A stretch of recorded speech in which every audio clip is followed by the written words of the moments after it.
on en arrive à la difficulté de ce pauvre arbre. Il résiste bien à la taille. Et non, ça, c'est une chose qu'il faut absolument enlever de votre vocabulaire. Il n'y a aucune plante qui résiste à la taille. Ça, c'est une certitude.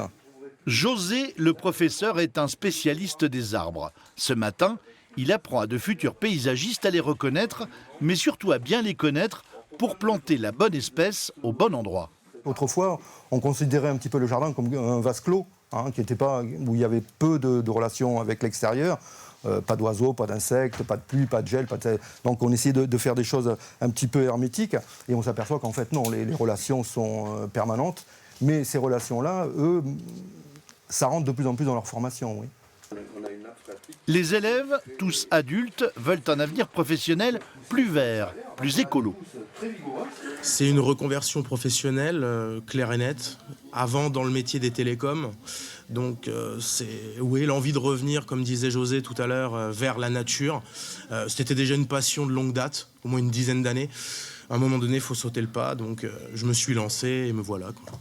Le platane a été tellement utilisé, tellement taillé qu'aujourd'hui, il est en voie de disparition. Il a la même maladie, il a une forme de maladie comme l'orme, qui est le chancre coloré. Et d'ici, peut-être, pas nous, mais peut-être vos enfants, ils verront plus de platane. Tailler un arbre doit donc être l'exception. Quand il n'est pas en classe, José forme les élagueurs.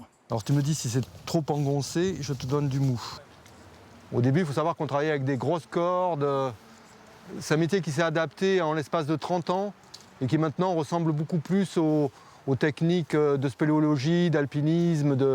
Voilà, ça a énormément évolué. Les élagueurs arboristes ont un niveau bac. Eux aussi ont choisi une reconversion professionnelle. Leur motivation, préserver la planète.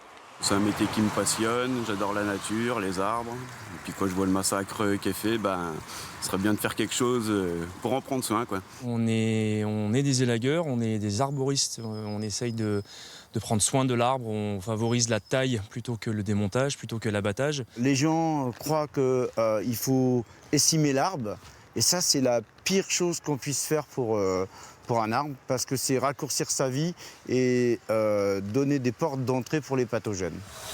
C'est qu'après je trouvais que c'était limite au niveau diamètre. Ouais, moi je serais monté 1 mètre plus haut déjà en ancrage. Dans le parc du lycée agricole de Fondette, la formation dure 6 mois. Mais il faut au moins 2 ans et une bonne condition physique pour faire un élagueur. En général, le travail se juge à très long terme, 50, 100, 200 ans. Mais pour un résultat immédiat, il y a les nids de chenilles processionnaires dont il faut débarrasser les arbres tout de suite.